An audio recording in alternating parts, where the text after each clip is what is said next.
The workhouse was one of the hallmarks of Victorian Britain.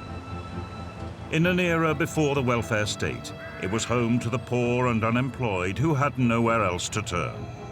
But to stop it being used as an easy option, the workhouse was designed to be an experience people dreaded.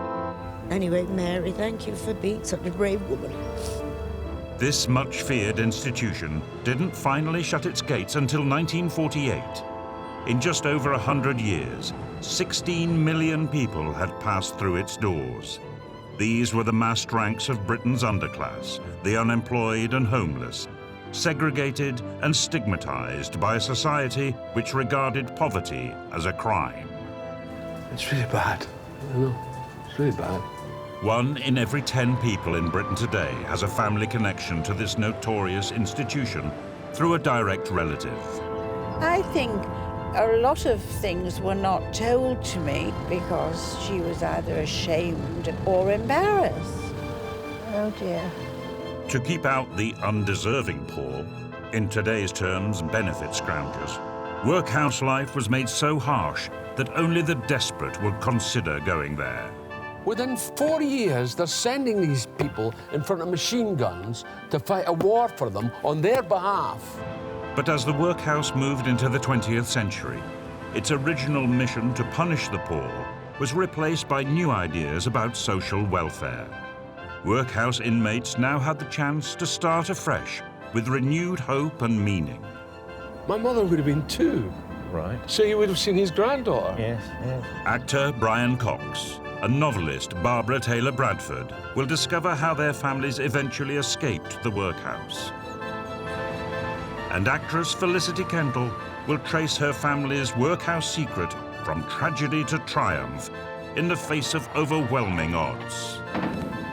That's mind-bending. Well done, Bert, little boy. Fantastic.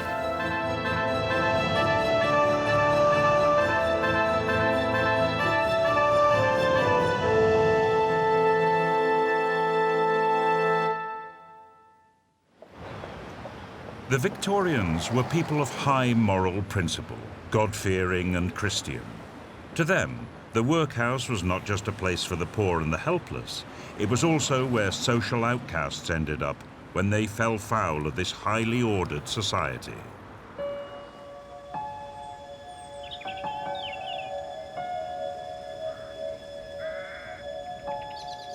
Actress Felicity Kendal's great-grandmother, Mary Liddle, had little choice but to go to the workhouse when she broke this strict moral code. I believe this house has something to do with my great-grandmother, of whom I know nothing. Yes, your great-grandmother, Mary Liddle, did in fact live here. And she would have actually been in this very room at some point where we are now sat. Well, we do know that she married in 1880 to a chap called John Liddle. Yes, the only photograph that I have of my great-grandparents is of John. Felicity's great-grandparents, John and Mary, set up home in the Cumbrian town of Dalton-in-Furness. During 18 years of marriage, they successfully raised 9 children together. But in 1898, at the age of 41, Mary gave birth to a 10th child, Albert, and everything changed. 1898, Albert Edward Liddle. You can see where he was born, in the workhouse. Why would you go from a family where you had all those children and a lovely husband called John to suddenly having your baby on the floor in the workhouse, or not necessarily on the floor? I think the answer lies in this box, which tells us the name and surname of the father. Yes. It's blank. He was illegitimate. Oh my goodness me. So then he would he have thrown her out then, probably? It would appear that John was not happy.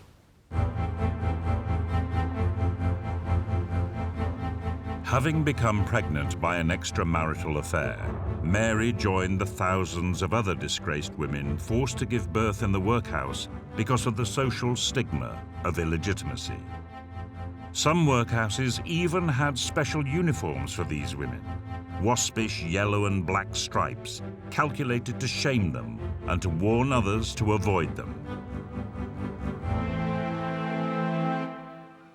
Albert was one of 7,000 children born illegitimately every year in workhouses, people who would forever have to live with the stigma of starting life on the lowest rung of society. But soon after Albert was born, Mary managed to escape the workhouse and get a job as a maid, here at High Force Forge. She and little Albert shared the attic dormitory with 5 other staff. Goodness gracious. There's no space at all, and the windows are just, they're on the floor. And little Albert would have looked out onto that exact site of the trees and the snow at some point. And this would have been his first home. It must have been absolutely magical. It's like a little doll's house for a boy who all he knew was the workhouse. To come here, it must have been a little bit like a sanctuary in a sense, you know, a sanctuary of escape. And his mother must have thought, OK, now there is hope. But this sanctuary would be all too short. Soon after Albert's 3rd birthday, there was a knock on the door, and government officials arrived to take the 1901 census. Now, sometimes the mistakes on a census can tell us even more information than the information which has been put in. Yeah. Now, if we have a look here, we have Mary Liddle, where she's down as a servant, age 44, and we look at her condition of marriage. Now, there's a very big capital M there, which means married. But beneath that, there is W-I-D. Widow. Widow. Now, it would appear that she initially told somebody she was a widow. Why? Being a woman on her own, with quite obviously an illegitimate child, would have had great social stigma. What sometimes happened is the women passed themselves off as widows. Yes. Say, oh, my husband died, that's why he's not with me. The rather horrifying possibility is that when she applied for this job here, she told them she was a widow. Then when the census comes to be filled in, somebody said, well, actually, she's not a widow. Her husband lives down the road. This might have been her undoing. Because we do know at some point after 1901, she ended up back in the workhouse again. And that little M there might have caused it. Oh, my goodness me. In 1901, Queen Victoria died and the Edwardian era began. The Victorian Workhouse had become an institution with a toxic reputation. Like ex-prisoners, former workhouse inmates faced prejudice and mistrust when they came out and tried to get on with their lives. In Ripon, North Yorkshire, Barbara Taylor Bradford's grandmother, Edith Walker, was an inmate of the local workhouse. Like Mary Liddle, she also went in to give birth illegitimately. Now, Barbara is trying to find out how Edith and her children, including Barbara's mother, Frida, managed to get out. She's examining the workhouse registers. They record when individuals and when families were admitted into the workhouse and also when they left. So many names, so many people I know. passed into that place. It makes you realise, doesn't it? Oh. We have Walker Frida, my mother. Oh, my. Barbara has found her mother's name, along with those of her mother's siblings. Edith, Frida, Fred and Mary. They were all there. all there, yes. Oh, how awful for them. And how long were they there? To find out when they left, we have to look at the pages on this side. Yes. Here, Walker, Edith, October the 15th, Saturday, last meal before discharge would be beef for breakfast. That's right. What's There's a this? nice observation here. It says to be married to John Simpson. J. Simpson. And that's why she came out of the workhouse. Right. It's very touching. He must have been a good man. He took on 3 children, as well as my grandmother. Well, that really solves the problem, doesn't it? Barbara's grandmother Edith and her illegitimate children left the workhouse on October the 15th, 1910. That very day, they all walked around the corner to Ripon Cathedral, where Edith married John Simpson. But this wasn't quite the happy ending it appeared to be, and before long, Barbara's family would find themselves back at the workhouse gates.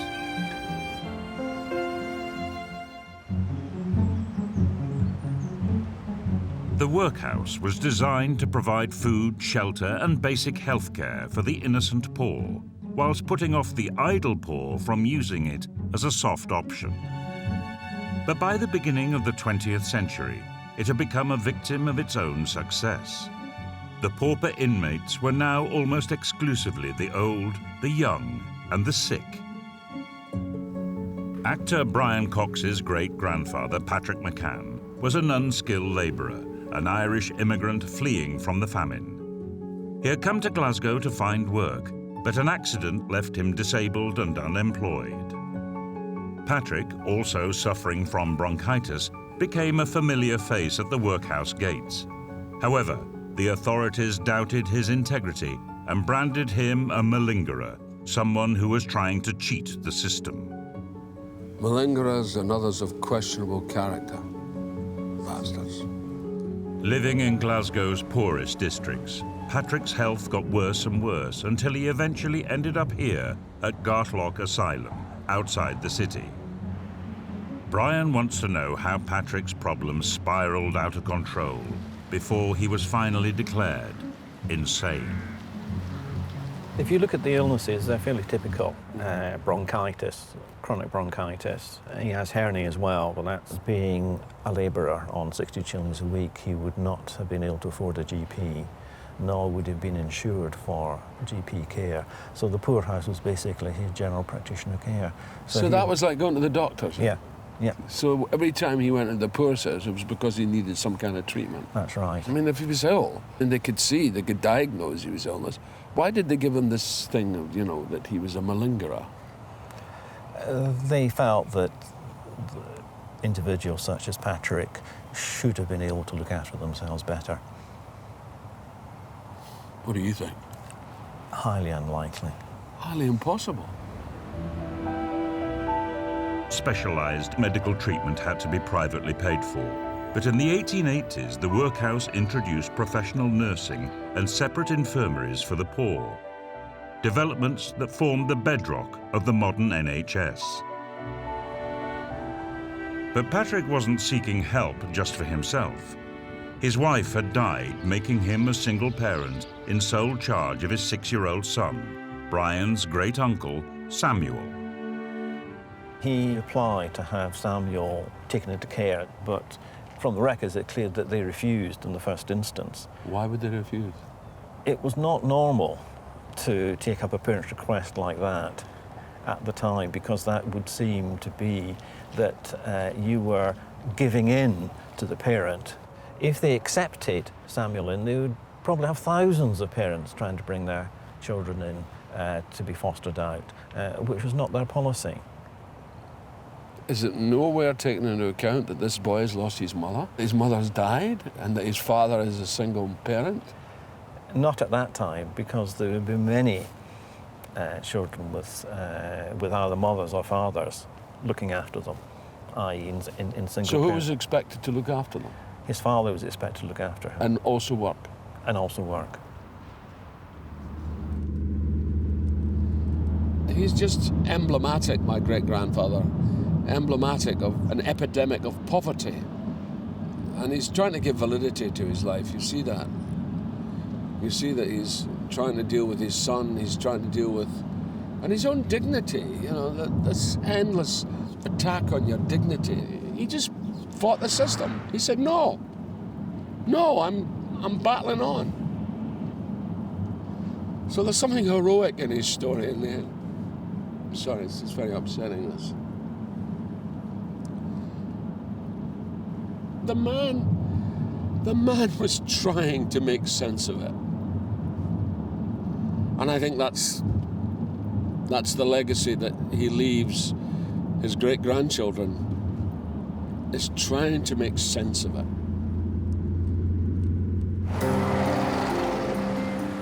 As the 20th century unfolded, the workhouse began to take on a more caring role, especially with regard to the welfare of the young.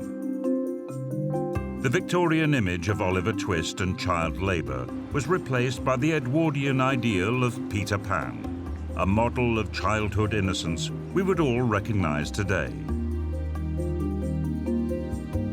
The workhouse was given new powers to adopt children it deemed at risk from unsuitable parents, even if that meant breaking up the family unit.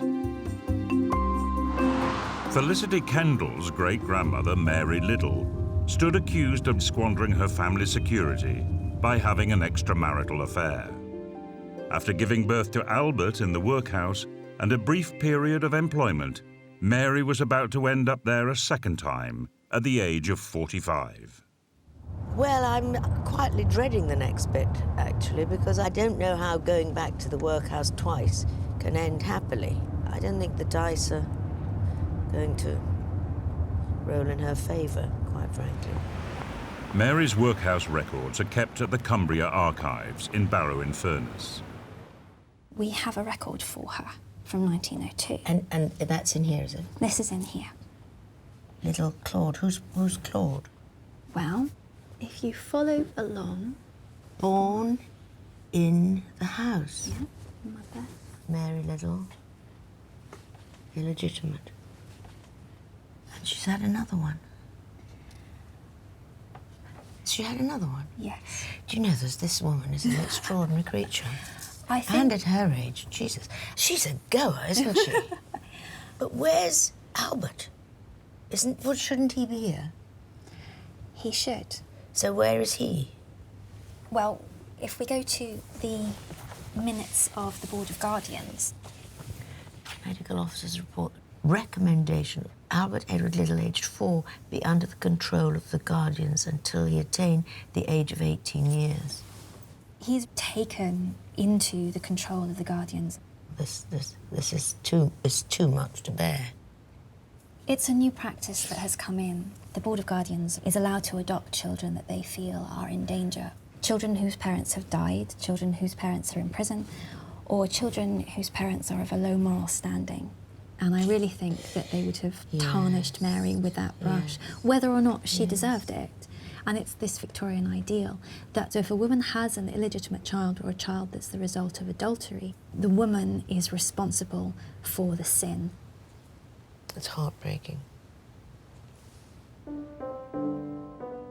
In 1902, Albert was taken into the custody of the workhouse in Ulverston in Cumbria. Previously, only orphans and abandoned children had been adopted by the guardians.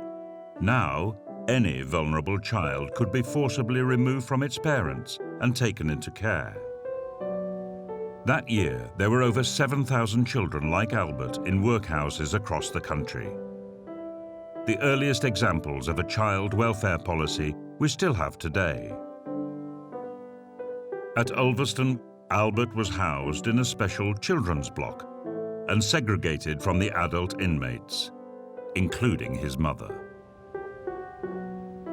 12 months after he was taken into care, Mary applied to the guardians to try to take Albert back.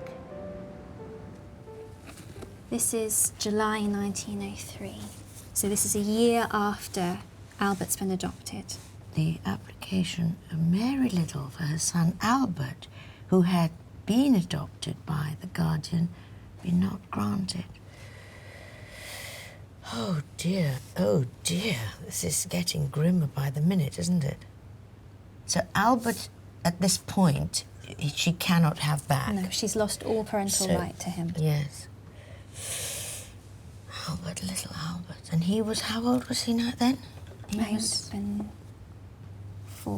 almost 5, I think. Almost 5. In Scotland, a different type of childcare scheme was being tried.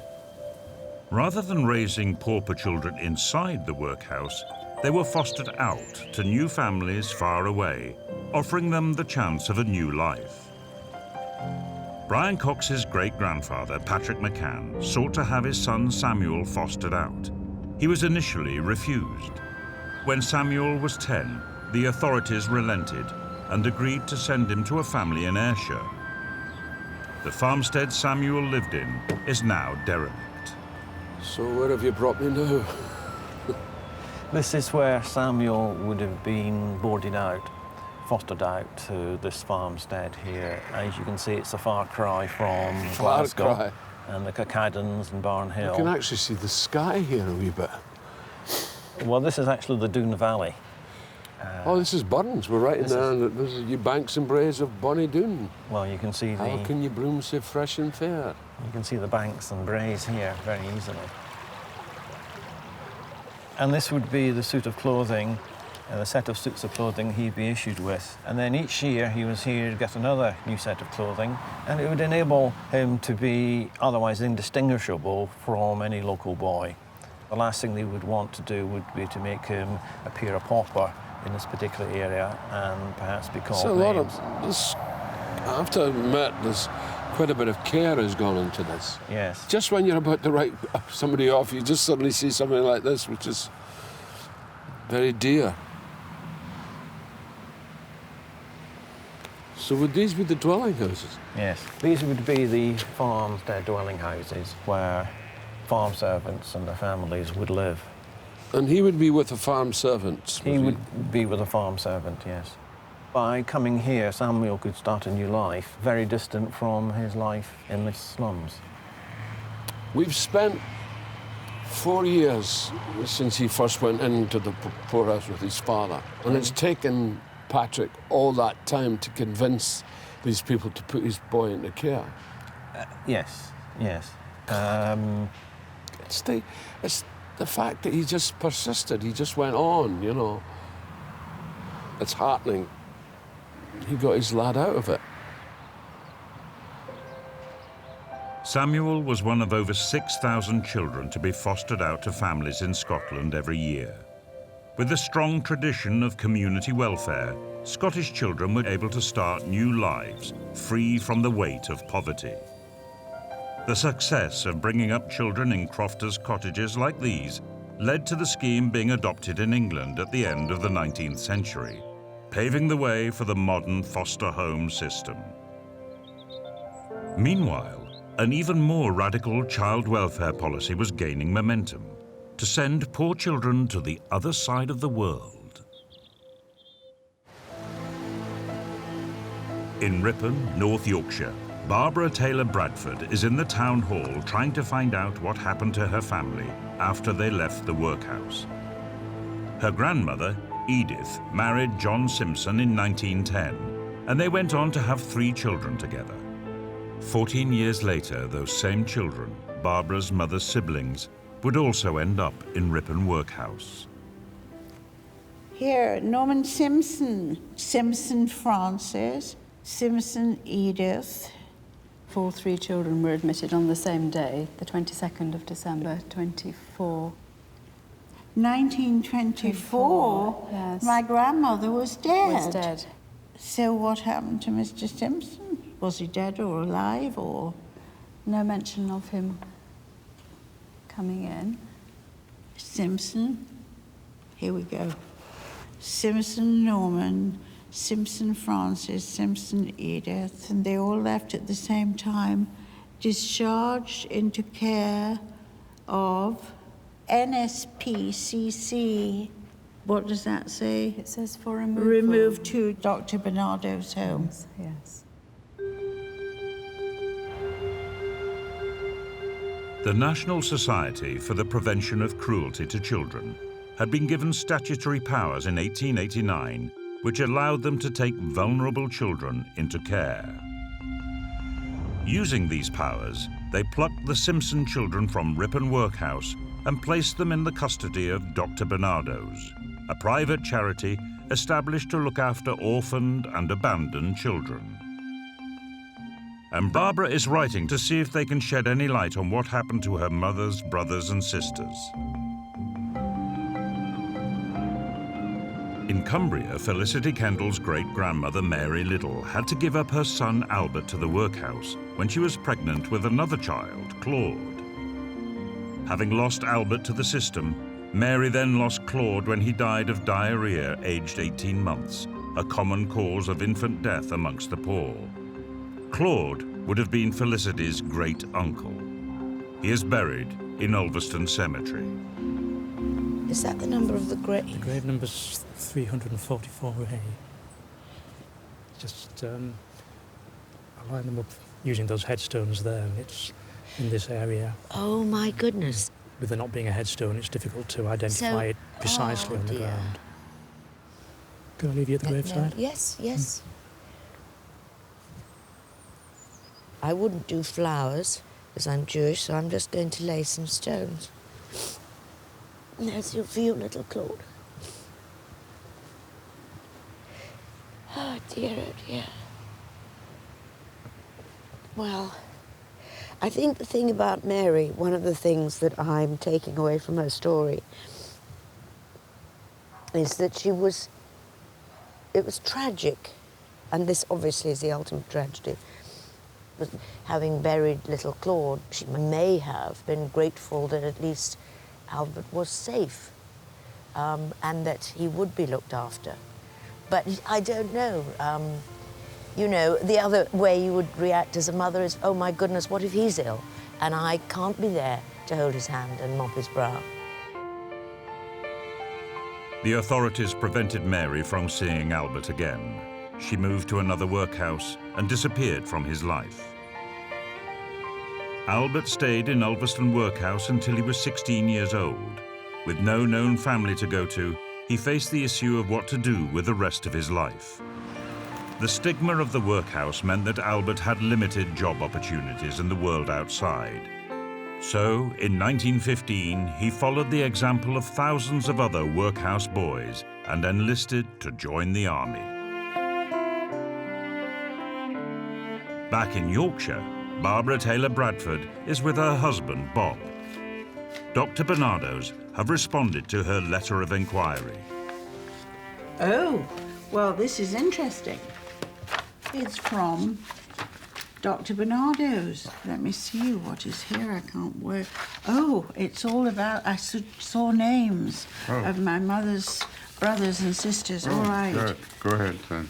Frida's mother married John Thomas Simpson, and he is stated in the records to be often unemployed and a drunk.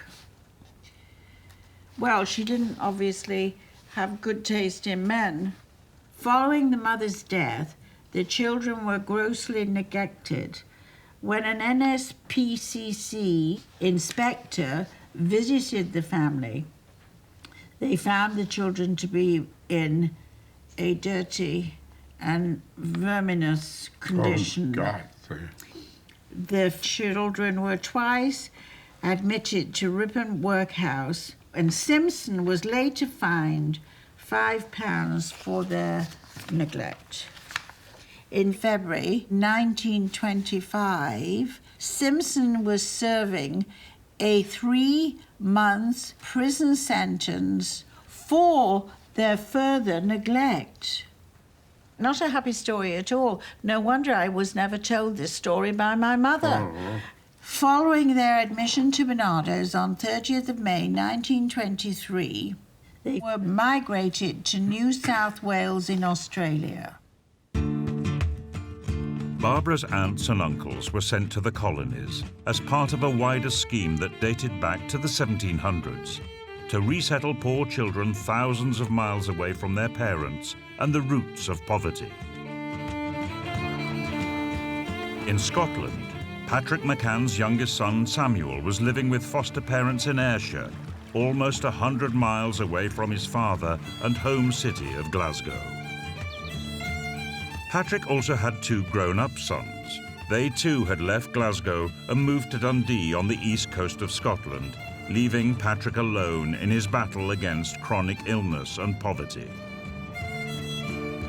As a disabled man with no family support, Patrick had not only given his last child, Samuel, over to care, he'd also given up his rights as a parent. Glasgow liked to foster well away from Glasgow city itself. And the reason for that was quite simple. It did not want the parent to suddenly turn up. And in fact, it would not tell the parent where their child was fostered. So they didn't know where their child was? No. So we imagine that when Patrick said goodbye to Samuel, Yes, there was the distinct possibility in Patrick's mind that he was never going to see him again? that's right. Yes, he might never see him again because... And equally, the little boy would feel the same? Probably feel the same. If he knew what was happening, he'd probably feel, well, that might be the last time I see my father and my brothers. And your brother. That's scary. The assumption was that he'd stay with his foster parents till he became of age 14. Do we know what happened to him? We know that he went to reside with his brothers in Dundee. So he went to Dundee. Yeah, see, And more than that, we know that his father turned up in Dundee, and that's the last recorded occasion we have. So when Patrick Senior actually got to Dundee? Yes, we know that all the 3 brothers were residing in Dundee in 1908, and their father came to see him. And that's the last recorded occasion when we see in these records the family being together, the father with these 3 boys. 1908? 1908, for at least a month. Clearly, they made an effort to get back together as a family. But no women, you see. That's the problem. Except 1908. Yes.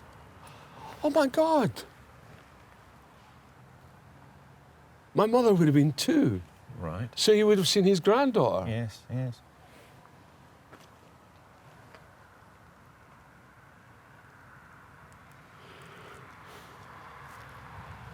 So he'd have seen his daughter-in-law and his granddaughter. Oh. And you can see they're all residing at the same address in Lochee, Dundee. That's incredible, because I had it in my mind that he was on his own and he... Yeah, he was his wee granddaughter. She would have been 2.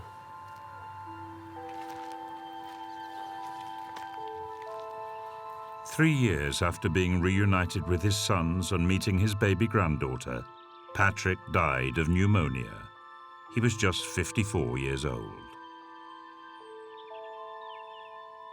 It's an amazing story, but it's also a testimony to a whole time and period and a group of people who are not taken care of and who've never been taken care of. We've never really dealt with our poor from generation to generation.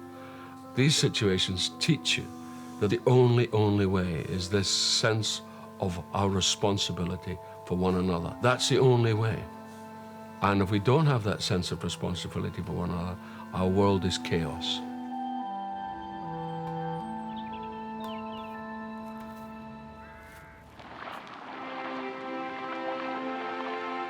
By 1914, the workhouse authorities had succeeded in creating a generation of fit and healthy young men out of pauper children. Stigmatized and unwanted, the obvious place for boys brought up in one institution was another one: the army. Now the moment had arrived for them to come forward in their country's hour of need, as they volunteered in their thousands to fight in the First World War. Amongst these workhouse recruits was Felicity Kendall's great-uncle, Albert Liddle.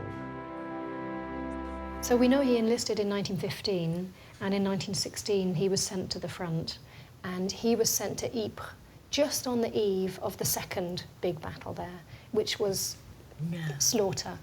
He was very lucky. He had just come from training in the UK, and he didn't see action straight away, but then he did see a lot of very significant action after that. So, I mean, he must have had a bit of a charmed life to get through all of that. That's extraordinary. But that's a miracle that he wasn't wounded. He's extraordinarily lucky. And what is this?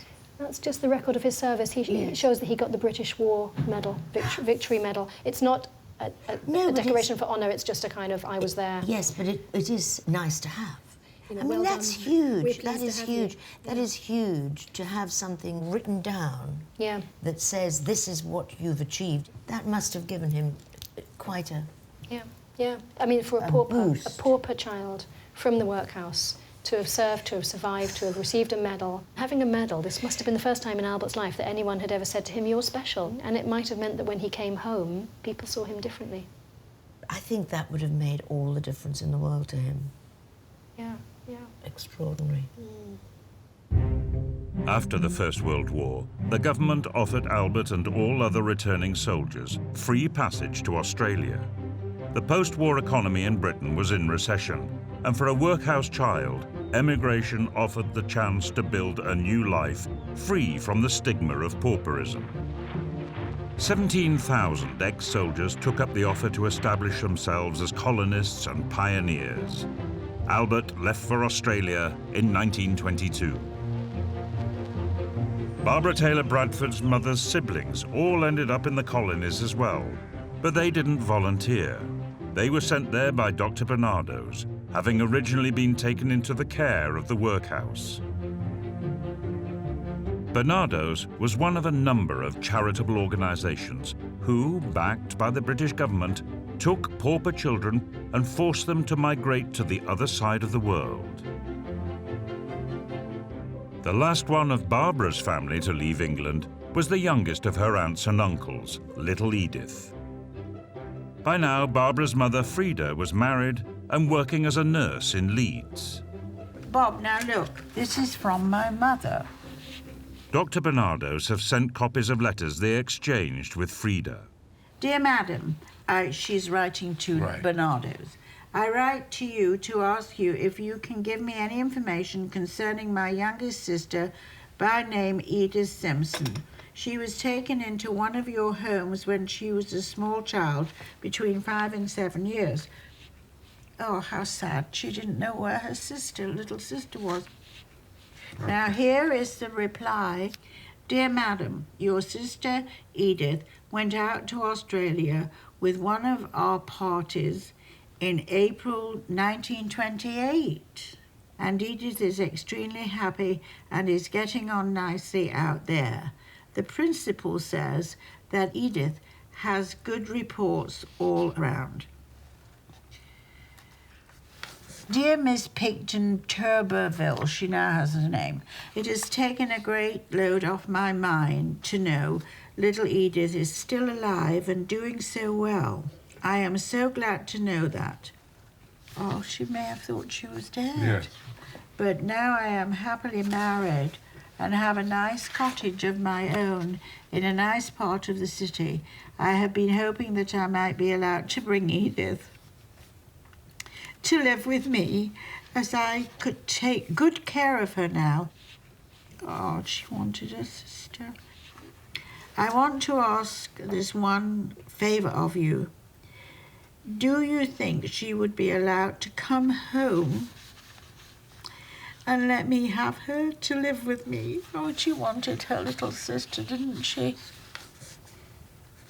Please don't think me selfish. Sorry. Please don't think me selfish wishing to have her now when you have cared for her and educated her and brought her up to be such a good girl. But it is just the longing for my own people.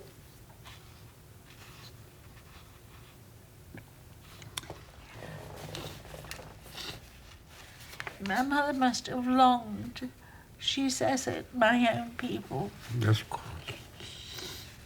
It's tragic, this whole thing. Dear Mrs. Taylor, I write to say that I am afraid we could not bear the expense of bringing Edith back to England, even if it were decided it would be well for her to return. I am not quite clear from your letter when you say that you would like to bring her back. whether it would be possible for you to pay the expense involved. Now, this is going to throw you, which would be from £32 to £36. But they expense. But they didn't have it, Mummy and Daddy. They didn't have that kind of money to spare.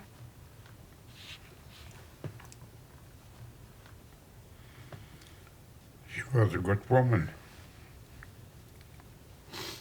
Well, that I know. She really was.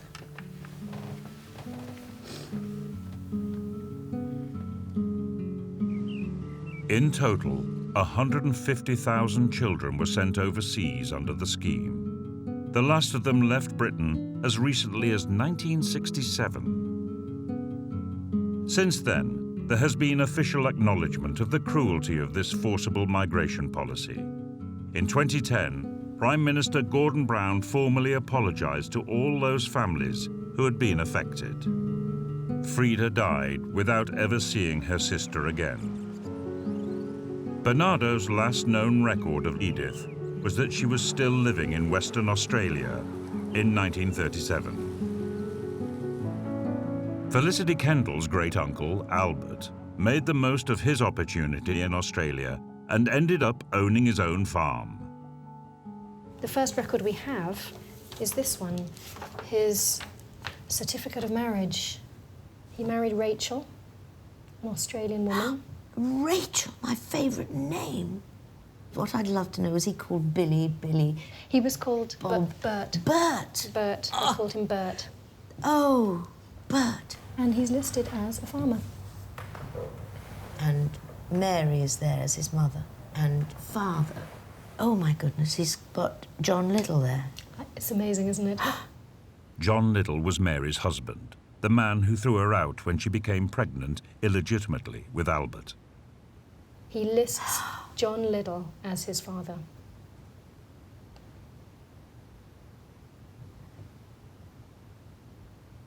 That's mind-bending. He has joined his family together. He's got John and he's got his mother on the same piece of paper that he is on, and he's sort of legitimized himself. And I think that is one of the incredibly important things in this story, is that he's come from nothing, totally legitimate and the bottom of the heap and not respectable. And he ends up with respectability. Yeah. There is one other thing that we know about his relationship with the family back in England, and this is his will. Oh my goodness. Oh, he had an awful lot of money. 4,000 to Janet Liddle Waring, usually known as Jenny Liddle Waring. But who is that? So this is his half-niece. We don't know what kind of relationship there was here, but clearly he knew his family and he knew the next generation. He must have made contact with John and his family. Now, we don't know how that happened. I suspect it might have been when he comes back from the war, because the war really did change things. Maybe his family had decided that, you know, after the horrors of war, Albert, or Bert, meant something different to the family now, because he was a decorated war veteran. You know, he'd come back with the Victory Medal, and he had served and survived. Maybe they felt that they could now acknowledge him. After all this history of secrecy and, you know, lies, infidelity, betrayal, you know, Albert had made peace with it, that he had made peace with his family. He died a successful man, really. What a wonderful Emotionally and financially. Yes. Well done, Bert. Little boy. Fantastic. The early Victorian pioneers of the workhouse viewed poverty as a crime. But as the 20th century unfolded, there was a growing sense that it was a social problem, which could only be treated by showing greater compassion. In this new world order, the idea of a deterrent workhouse looked increasingly outdated. Over time, many of its functions had been discharged to specialized institutions like pauper schools and free hospitals for the poor, as a new model of social welfare began to take shape. In 1929, the workhouse was formally abolished by an Act of Parliament, although it took almost 20 years to phase out altogether. With the introduction of the NHS in 1948, the last workhouse shut up shop as its remaining functions were absorbed into the welfare state. Today, almost all physical traces of the institution have been covered up or erased. But its shadow, nonetheless, falls over millions of people whose lives have been touched by their families' secrets from the workhouse.